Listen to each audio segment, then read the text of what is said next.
Bem-vindos, meus guerreiros e guerreiras. E se você é cansado, vou te explicar o motivo hoje.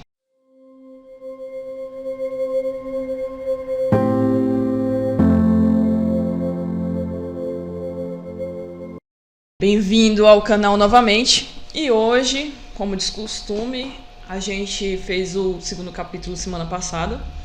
E hoje a gente vai fazer o terceiro capítulo do livro A Sociedade do Cansaço. Deixa eu tirar uma foto aqui pra botar na capa.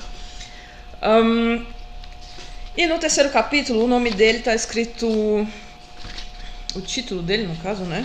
Deixa eu procurar aqui pra vocês. Qual é o título? O tédio profundo.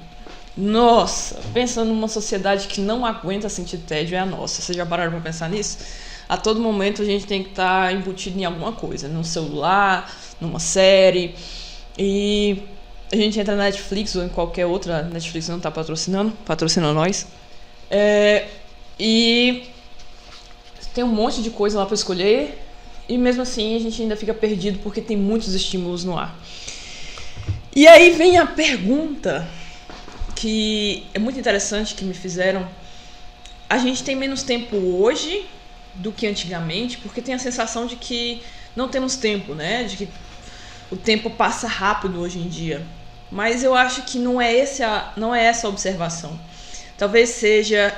Hoje em dia tem muito mais estímulos do que antigamente. Hoje em dia tem muito mais estímulos, mais informações, e a gente acaba sendo mais impulsivo para esses tipos de estímulos. Então, por exemplo, hoje tem um excesso gigante de informações ao nosso redor, que muitas vezes o nosso cérebro nem sequer consegue se dar a processar isso tudo. Porque, por exemplo, não sei se vocês já ouviram falar que a gente não consegue... Homem, né? A mulher consegue fazer muitas tarefas ao mesmo tempo, mas o homem só consegue fazer uma coisa. Mas muitos médicos, psiquiatras, neuros, muitos cientistas vêm dizer que não é verdade. Até eu esqueci o nome de uma médica que eu sigo, Ana Beatriz, se eu não me engano. Ela fala que é mentira isso, que nós não conseguimos fazer muitas coisas ao mesmo tempo. Nós até conseguimos fazer muitas coisas ao mesmo tempo, mas não bem, não perfeito, porque nós precisamos prestar atenção em uma coisa só para fazer ela bem. Porque senão a gente fica dividindo a nossa atenção e no final das contas a gente vai fazer um monte de coisa, só que não 100% como a gente queria. E aí vem esses excessos de estímulos que eu tô falando. Por exemplo, a gente tá na escola, ou a gente tá no trabalho e de repente vem um estímulo do celular, ou de repente vem outra informação aleatória de um colega ali do lado. Sabe, esses estímulos, a TV mesmo, a mídia, são muitos estímulos hoje em dia. Hoje em dia a gente tá rodeado de luzes. Luzes literalmente, né? Luzes do celular, luzes, se você vive numa cidade grande, tem luzes de holofote, tem luzes de todo jeito. Então vivemos numa civilização com muita informação, muitos estímulos, que nós não estamos suportando isso. Nosso cérebro não está suportando isso. E quando vai deitar, quando a gente fecha os olhos, todas essas informações passam na nossa frente, né? Pensamentos acelerados que fala. Todas essas informações passam na nossa frente num piscar de olhos e aí a gente não consegue dormir. Tem um meme que fala assim, meu cérebro quando vai dormir, aí o cérebro começa a falar. E aí esses estímulos fragmentam e destrói a atenção. E é muito engraçado que todo mundo quer ser multitarefa. Mas o que é ser multitarefa? Multitarefa representa, não é um processo bom para a civilização. Multitarefa é você simplesmente fragmentar sua atenção em muitas tarefas ao mesmo tempo. E aí você se torna uma pessoa multitarefa. Você tem orgulho disso? Muita gente ama ser uma pessoa multitarefa. O que acaba chegando no dia sendo uma pessoa cansada que não fez nada, com a impressão de que não fez nada, porque você estava fazendo 300 coisas ao mesmo tempo, mas no final das contas não terminou nenhuma delas.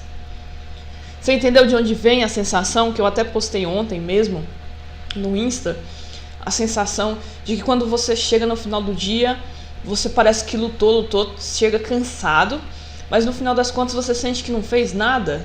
É porque é essa sensação de que as pessoas têm de que necessitam ser multitarefas, de que necessitam ser super produtivos, porque elas acabam fragmentando a sua atenção, fragmentando o que tem que fazer e fazendo muitas coisas ao mesmo tempo, mas no final das contas não terminam de fazer uma única coisa no final do dia. E no final do dia estão cansadas, né?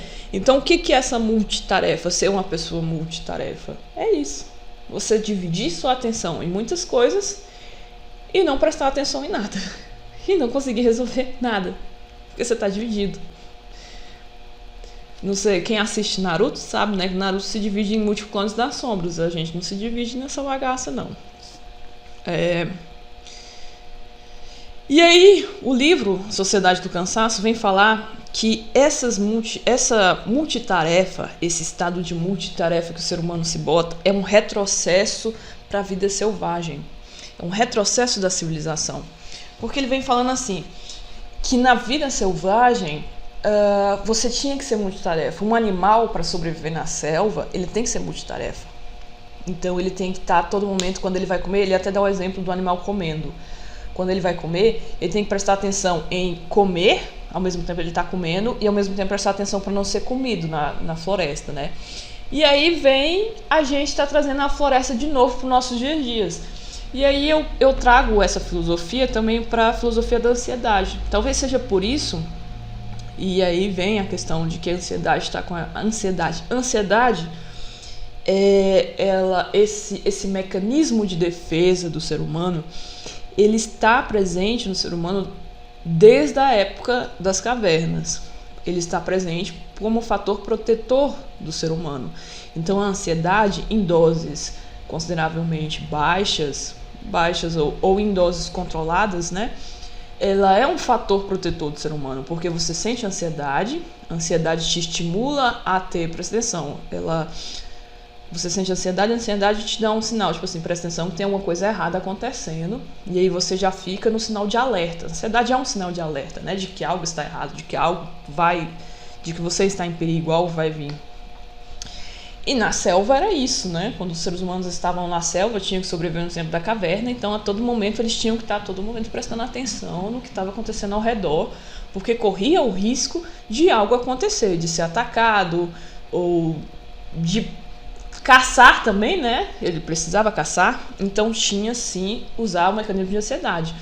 E esse mecanismo, a ansiedade em si, ela também libera muitos neurotransmissores, libera adrenalina, para que o nosso corpo se movimente ao movimento de correr, muitas vezes, que é o correr do perigo, né? Que se remete à selva. E quando estamos nessa multitarefa, essa multitarefa que o livro traz, que é um retrocesso da sociedade, essa multitarefa traz muita ansiedade. Porque ao mesmo tempo a gente está toda hora tendo que estar alerta, né? A multitarefa é isso, é estar toda hora alerta, é estar toda hora fazendo 1000 coisas ao mesmo tempo, então você tem que estar, como o livro diz, comendo e ao mesmo tempo prestando atenção tem gente que assiste, né? Come assistindo TV, então ao mesmo tempo você está comendo e está prestando atenção no jornal, prestando atenção numa série, então ao mesmo tempo que você está fazendo uma coisa importante, que é se alimentar, que você deveria estar prestando atenção naquilo, você está prestando atenção em vários ambientes, então você está sendo multitarefa naquele momento e está adaptando seu corpo a voltar àquele mecanismo da selva, que é se proteger, que é prestar atenção a todos os mecanismos ao redor e tentar se proteger. E isso gera ansiedade.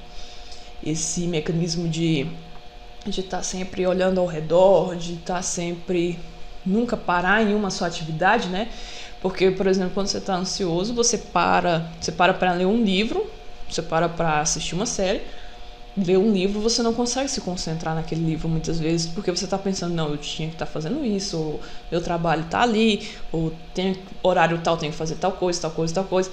Isso é a função da ansiedade, é a função da multitarefa, né? De você estar todo momento se cobrando de estar fazendo várias tarefas ao mesmo tempo. Vocês entenderam mais ou menos o que eu quis explicar? Que essa função multitarefa, que teve uma época que queriam se contratar somente pessoas que eram multitarefas. Acho que a palavra multitarefa era uma palavra tão boa, né, para o trabalhador. As pessoas já iam para entrevista de emprego falando assim, não, eu sou uma pessoa multitarefa, eu sirvo para tudo. Isso não é bom, porque se você serve para tudo, no final das contas, você não é especialista em nada. Se você faz tudo, no final das contas você não é especialista em nada. Se eu tô com um problema no coração e eu vou no clínico geral, isso não é bom. Eu tinha que procurar um cardiologista. Vocês estão entendendo mais ou menos o que eu estou querendo dizer? Então, esse termo multitarefa, apesar dele ter sido revolucionário para uma época da indústria, né, ele não traz civilização para nós seres humanos. Na verdade, ele retrocede o nosso instinto de selva. Ele faz com que a gente esteja a todo momento alerta, a todo momento como se estivesse vivendo realmente numa selva. Aí eu posso virar e citar a selva de pedra, né? Que agora a gente saiu da selva de árvores, orgânica, e foi para a selva de pedra. Agora nós estamos na selva de pedra, onde a todo momento nós temos que prestar atenção quem vai roubar o nosso emprego, quem é melhor do que a gente, quem está ali do nosso lado, se é inimigo ou é amigo. Então sempre tem que estar esse alerta, e aí vem os momentos de ansiedade, que aí vem os momentos que a gente surta. E aí o livro vem falar multitarefa como técnica de sobrevivência na selva. E agora como técnica de sobrevivência na selva de pedra. O animal, aí eu escrevi, né? O animal que comia na floresta versus o homem que come nos estímulos, né? Que come com estímulos que eu falei anteriormente. E aí uma coisa interessante que o livro traz é que os seres humanos hoje em dia não contemplam mais, não tem mais um momento contemplativo, um momento que ele tira para simplesmente olhar a natureza, para simplesmente parar e respirar, sabe? Não falo de meditação, porque meditação você fecha os olhos e olha para si mesmo, né? Vamos dizer assim. Isso quando seu cérebro, sua mente não foge, você para lá na China de repente. Mas eu falo de realmente contemplar, de parar, sentar e olhar a natureza, olhar o ambiente, olhar as pessoas se movimentando. Isso é muito interessante, quem trabalha em escola, professores, né, que param e olham as crianças se movimentando no recreio, ver como é que é o movimento dela social. Já fiz muito isso quando eu estudava. E é isso, as pessoas, o livro traz isso, as pessoas não contemplam mais. Porque elas estão sempre em alerta, não tem mais aquele momento que você tira para você sentar e relaxar e falar assim, não, estou em perigo, não tem nada para me fazer. E aí, que é engraçado, né, que vem sempre a ansiedade, não, mas eu estou em perigo, eu tenho que fazer tal coisa, eu tenho que fazer o relatório, eu tenho que fazer não sei o que, eu tenho que estudar, eu tenho que trabalhar, e aí vem essa ansiedade, esses pensamentos acelerados. Então os seres humanos não estão mais acostumados a contemplar, a simplesmente parar e descansar o cérebro. A simplesmente parar e ver o que tem ao seu redor e analisar o que tem ao seu redor. Eu não queria usar a palavra contemplar, porque é a palavra que o livro traz, mas eu queria traduzir de uma forma diferente. Eles não têm o costume mais de parar e... O que é contemplar de uma forma diferente? Eles não têm mais o costume de parar e apreciar o momento, vivenciar o momento. Ninguém mais para e aprecia o momento, vivencia o momento. Se eu estou em um momento de família, meu corpo está ali presente, mas minha mente não está. Minha mente está num relatório, minha mente está na escola, minha mente está em um problema que eu tive, minha mente está em algum outro lugar, mas não está ali, naquele ambiente, entendeu? Então, não, hoje em dia as pessoas não têm mais essa habilidade de vivenciar o momento, de estar ali presente, não somente o corpo, mas corpo e alma, né? Como antigamente se dizia.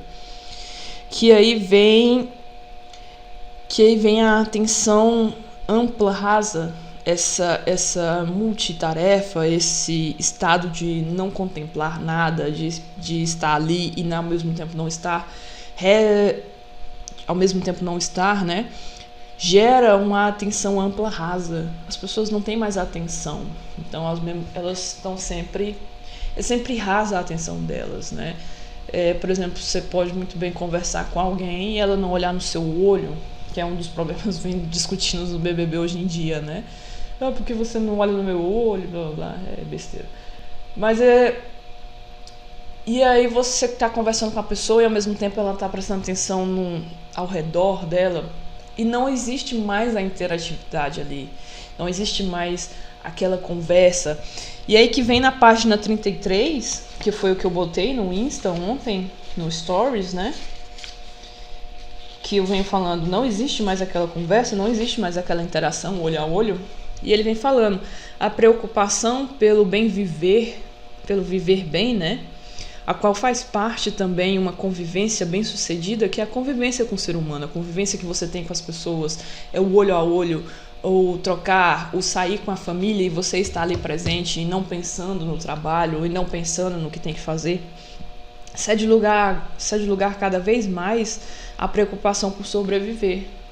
Então, hoje em dia, a preocupação pelo estar bem, pelo se sentir bem, por conviver com as pessoas que ama, por ter momentos prazerosos, cede lugar para sobreviver. Os seres humanos estão aqui para sobreviver, para somente lutar cada vez mais por alguma coisa, e no final das contas eles não sabem nem onde eles querem chegar, só estão lutando. E aí eu te pergunto, você é guerreiro ou é cansado? Porque a partir do momento que você está lutando por uma coisa, e luta, e não chega a lugar nenhum, você está lutando pelo quê mesmo? Então você é cansado, porque isso é o papel de uma pessoa cansada, que está cansada, que está toda hora lutando e não chega a lugar nenhum. Então ela fica nadando e não chega na praia, né? Então ela fica cansada. Ou você é um guerreiro que sabe uma estratégia de guerra, que tem uma estratégia, que tem sabe um norte, sabe onde quer chegar, porque os guerreiros são isso. Os guerreiros se preparam para a luta, eles simplesmente não saem lutando loucamente por aí, eles se preparam para a luta. Se o ser humano só cria algo novo pela contemplação, e aí o livro vem falar isso, que o ser humano, a contemplação, o estado de contemplação, é um estado que faz o ser humano ser criativo. Vocês já pararam para prestar atenção que você pode estar com o maior problema de todos? Principalmente eu já escutei isso de uma amiga minha promotora. Ela fala assim que ela está com um problema no trabalho dela. Por exemplo, ela tem que resolver eu esqueci qual é o nome dos negócios. Um júri. Ela tem que resolver um júri ali. E ela tá com um problema lá, só que não adianta ela tá ali lendo. Ela só vai conseguir ter a ideia, aquele insight, aquela ideia, aquela solução do problema, quando ela tá tomando banho, quando ela vai almoçar, quando ela sai com alguém, quando ela desliga daquele problema. Quando ela sai para um estado de contemplação, quando ela sai para um estado onde ela não está pensando necessariamente naquele problema, onde ela só está vivendo, onde ela só está sendo ela, onde ela está existindo, fazendo outras coisas, então aí surge a solução para o problema. E aí o livro vem falar que esse estado de contemplação foi o que gerou muito das nossas ciências atuais. Por exemplo, Sócrates na era da Grécia, que a filosofia é o berço de muitas ciências atuais, não só a psicologia, mas a matemática, acho que todas, né? Praticamente a filosofia foi o berço, foi a que iniciou. E como é que os filósofos simplesmente chegaram lá e falaram loucamente o que eles tinham? Não, primeiro que eles não tinham nem muitos livros para estar lendo, né? Eles falaram aquilo graças ao estado contemplativo. Eles contemplavam as atitudes da natureza, eles contemplavam as atitudes dos seres humanos, eles olhavam aquilo e estavam ali vivendo aquele momento presente, contemplando aquilo, e aí tiraram todas as ciências da humanidade, surgiram, todas as maiores invenções surgiram pelo estado contemplativo, porque a partir do momento que você só sai usando os mesmos mecanismos, sem contemplar, sem criar novas coisas, né? E você só sai usando aquele mesmo mecanismo para fazer as coisas, se torna meio que uma doença, um patológico, como diz a Gestalt, cristaliza-se aquele comportamento, vira um comportamento cristalizado, vira um comportamento que você sempre utiliza ele para resolver tudo na sua vida, e não adianta nada. Por exemplo, tem até um programa que eu assisti, eu não me lembro onde foi, mas é tipo esses programas de ciência mesmo, que ele estava falando que a diferença entre o cérebro do ser humano e o cérebro de outro animal é que nós conseguimos nos adaptar. Por exemplo, se eu te ensino o comportamento de abrir uma garrafa, que é rosquear, né? Rosquear aquela garrafa, Você vai, se eu te der uma garrafa diferente, como uma garrafa daquelas de cerveja, que não rosqueia, né? Aquele litro que você tem que pegar uma chave e abrir. Você vai tentar rosquear, não vai conseguir, e depois você vai tentar outro mecanismo, porque o ser humano é flexível. Ele vê que o comportamento não dá certo, ele se torna flexível, ele vai procurar outro meio. Já o macaco, outros animais, não. Se eu entregar uma garrafa para ele, se eu ensinar o comportamento de rosquear, ele vai sempre rosquear. Eu posso entregar outras garrafas para ele, ele não vai conseguir abrir. Porque ele não vai ter essa flexibilidade de pensamento. Ele não vai falar assim, olha, não está dando certo desse jeito, vou tentar de outra forma. Não, porque ele simplesmente não aprendeu outra forma. O ser humano não, ele vai atrás de outros pensamentos. Ele vai atrás de outro meio. Então o ser humano é flexível. Ele tem a habilidade... O cérebro do ser humano é muito flexível. Eu até esqueci o nome corretamente dessa flexibilidade. Mas é plástico? Não, eu esqueci. Depois eu pesquiso e boto pra vocês. Mas o cérebro do ser humano é flexível. Então isso que diferencia o ser humano. Essa flexibilidade no dia a dia. Essa flexibilidade no comportamento. E o que torna o ser humano doente... O que torna o ser humano doente de todas as formas é essa dureza no comportamento. É você sempre acordar e pensar do mesmo jeito. É ter aqueles pensamentos repetitivos que acabam te atrapalhando. Por exemplo, se você tem um relacionamento e você acha que nunca vai dar certo, e aí você fica falando e repetindo isso para você mesmo. Isso se torna inflexível, isso se torna um comportamento cristalizado, um pensamento cristalizado. E aí não dá certo, entendeu? Por isso que o que torna o ser humano o ser mais inteligente do planeta é a sua flexibilidade. É sua habilidade de ver uma situação diferente e conseguir usar a sua inteligência para ter novas habilidades quanto àquilo. E o livro vem falando que o jeito que o ser humano consegue chegar a essa flexibilidade é pela contemplação. Porque não adianta nada você me dar uma garrafa, como no caso do macaco, né? Se eu te der uma garrafa e eu te ensinei só a rosquear, e eu simplesmente ficar ali como uma pessoa que fica o dia todo fazendo 300 mil coisas, e eu ficar tentando rosquear eternamente e não parar no momento e ficar olhando para ela e tentar contemplar aquela situação, vivenciar aquela situação, sentir aquela situação, estar ali de corpo presente e alma, né? Não adianta eu ficar tentando rosquear a garrafa e estar pensando no TCC que eu tenho que fazer, por exemplo. E não adianta nada eu tentar fazer uma coisa sem a contemplação, que eu não vou achar uma resposta. Por isso que muitas vezes na terapia a gente traz as pessoas para contemplar ela mesma. Porque muitas vezes ela não tem tempo de fazer isso no dia a dia, não tem tempo de parar e se perguntar o que está acontecendo, não tem tempo de parar e ter um momento para si mesmo. Então a gente traz ela para terapia para parar e contemplar você mesmo e se perguntar o que está acontecendo com você mesmo. E aí o livro traz muito interessante essa questão da hiperatividade. E aí ele vem explicar por quê. Ele vem explicar assim, eu trago como se ele viesse explicar, mas não que ele fale diretamente isso. Mas ele vem explicar a questão da hiperatividade que surge no TDAH, né? Transtorno de déficit de atenção e hiperatividade. Por isso que andam tendo muitos casos ultimamente. Acho que todas as crianças na escola que são um pouquinho mais agitadas, os professores já atacam como TDAH. Por causa da rápida mudança de foco entre as diversas atividades. E aí que eu venho te falar da multitarefa lá de cima, que eu falei no começo do vídeo. É a multitarefa. O que é essa multitarefa? Essa rasa atenção que você tem a muitas tarefas ao mesmo tempo.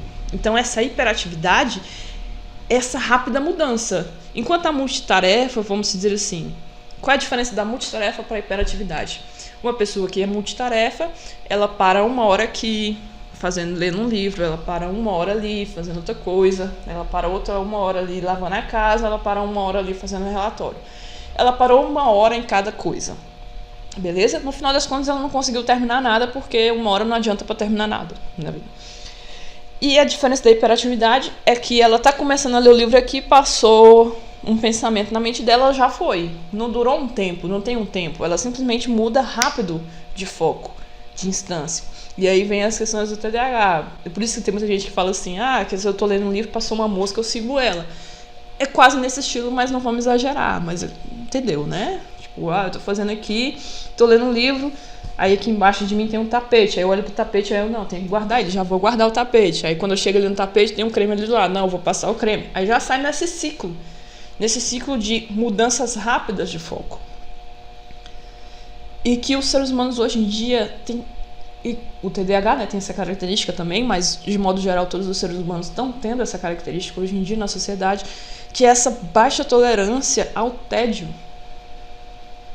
E o que é o tédio? O tédio, o livro vem trazer como se o tédio fosse essa contemplação, esse parar no local e ficar contemplando, viver a vivência, né? Estar ali presente. Esse é o tédio, de não ter que estar tendo que fazer tudo, não ter nada para fazer, vamos dizer assim. Esse é o tédio. Hoje em dia ninguém mais quer estar acostumado com o tédio, né? E aí eu tô sem nada pra fazer, já tô entediado, já vou pegar um celular, já vou ver vídeos no TikTok, já vou ver vídeos no WhatsApp, já vou mexer no celular, já vou jogar, entendeu? Sempre tem alguma coisa, porque não aguenta ficar num estado de contemplação, não aguenta ficar num estado de vivência, não aguenta viver aquele momento. Eu separei também na página 33, só que mais embaixo, para ler também. Se o sono perfaz o ponto alto de descanso físico, se o sono é o ponto alto, né? É o ponto alto do descanso físico, o tédio profundo constitui o ponto alto do descanso espiritual. Vocês entenderam? Enquanto o sono, você dormir bem, te traz revigora seu físico, seu corpo mesmo, de modo geral biológico, até mental mesmo. O tédio, essa parada para contemplação, ela regenera a sua alma, a sua mente, ela te libera. E não estou falando da meditação, que é fechar os olhos e ficar ali. Também ajuda muito para quem consegue fazer, né? Mas eu estou falando do realmente parar ali e contemplar, de ver a vista, de olhar os passarinhos, olhar os movimentos, olhar tudo. Quem não gosta muito de natureza, para e vai olhar os movimentos dos carros, as pessoas se movimentando, e vai assim. E aí ele fala também, o livro fala que perdemos o dom de escutar. Ninguém mais hoje em dia, que também vem com a parte de cima, né, da página 33, que hoje em dia ninguém mais quer conviver com ninguém, perdemos a habilidade de conviver um com o outro, já que estamos todo momento querendo sobreviver. Ele fala que perdemos o dom de escutar, o dom de estar ali presente, né, o dom de escutar, de escutar o outro, de querer conviver com o outro, de querer compreender o outro, de realmente não é ouvir, é escutar. Ouvir é tipo, entra no ouvido e sai no outro, né? É tipo, legal, entendi. Não, escutar é realmente compreender, é realmente olhar para aquela pessoa, é realmente estar ali sentado e estar com aquela pessoa escutando ela. E hoje em dia perdemos esse dom de escutar, porque ninguém mais tem tempo para isso, né? Todo mundo tem suas vidas, cada um é individual. Hoje em dia se tornou uma sociedade muito individualista. Separei também a página 36. Quem tiver o livro, esse livro pode acompanhar também. 36. No estado contemplativo, de certo modo, saímos de nós mesmos e mergulhamos nas coisas. E é isso que eu vim tentando explicar para vocês. Que no estado contemplativo nós não estamos presos na nossa mente, nós não ficamos pensando em... Por isso que eu não comparei com a meditação, porque a meditação a gente fica preso na nossa própria mente, né? Eu comparei com observar realmente as coisas ao seu redor, estar ali vivenciando as coisas ao seu redor. Porque no estado contemplativo a gente não fica pensando, tenho mais o que fazer, aquilo ali, eu tô sentindo isso, eu tô sentindo... Claro que a gente pensa sempre, mas a gente está mais ali vivendo o ambiente, as coisas ao nosso redor. Quando a gente está no estado contemplativo, a gente percebe que nós fazemos parte do todo e não somos um indivíduo sozinho e único, sozinho, isolados, né? Que ninguém sente a nossa dor. Não, nós fazemos parte do todo, nós fazemos parte daquilo ali. estamos envolvidos naquele ambiente. Nós fazemos parte daquela sociedade, nós fazemos parte daquela família, nós fazemos parte daquele... Se você está em um quintal, nós fazemos parte daquele ambiente do quintal, nós fazemos parte daquele ambiente da floresta, se você está na floresta, se você está numa praia, ou se você está nadando, né, no rio, nós fazemos parte agora do ambiente do rio. Nós fazemos parte, e aí você tem que parar e ver o estado contemplativo das coisas, em que você também está presente naquelas coisas. Na página 37, eu não marquei aqui direito, mas tem duas partes aqui.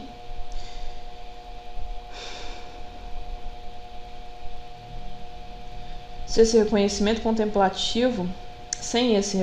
contemplativo, o olhar perambula inquieto de cá para lá e não traz nada a se manifestar. E aí vem a questão da ansiedade, né? Vocês entenderam? Sem esse olhar contemplativo, sem essa pausa para vocês respirar, para você viver necessariamente. Porque você está vivendo ou você está toda hora pensando no que tem que fazer? Isso não é viver, né? Isso é planejar, é diferente.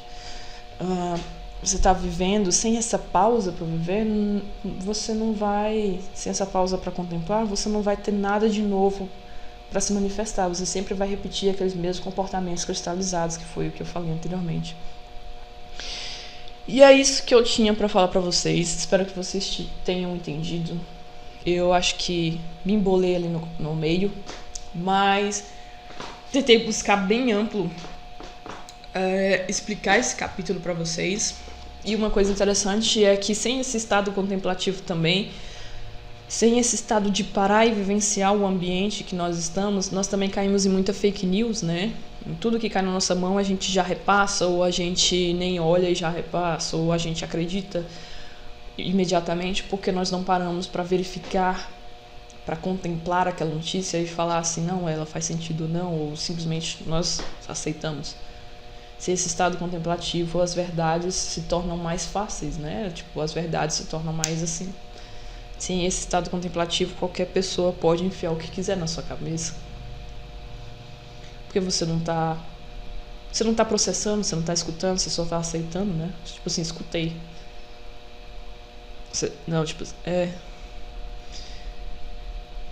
O dom de escutar, tipo assim, entendi, ouvi, né? Ouvi no caso. Ouvi, mas não escutei, não entendi. Então, sem esse estado contemplativo, você fica muito mais fácil de ser manipulado pelos outros. Presta atenção nisso. E é igual eu quis falar pra vocês. Vocês estão sendo guerreiros ou estão sendo cansados? Estão lutando, nadando e parando na praia. Todo dia, quando tá de noite, quando chega o final do dia, vocês estão cansados e olharam pra trás e viram que não fez nada. Mas por quê? Porque vocês estão na multitarefa, fazendo um monte de coisa ao mesmo tempo e no final das contas não terminando nenhuma. Vocês são os cansados que só saem fazendo as coisas e não sabem nem onde querem chegar, não sabem nem qual é o objetivo de vocês. Vocês são os guerreiros que têm um plano de batalha, que sabem onde querem chegar. Eu quero ajudar vocês a serem guerreiros. Se quiserem, contem comigo. Vamos nessa?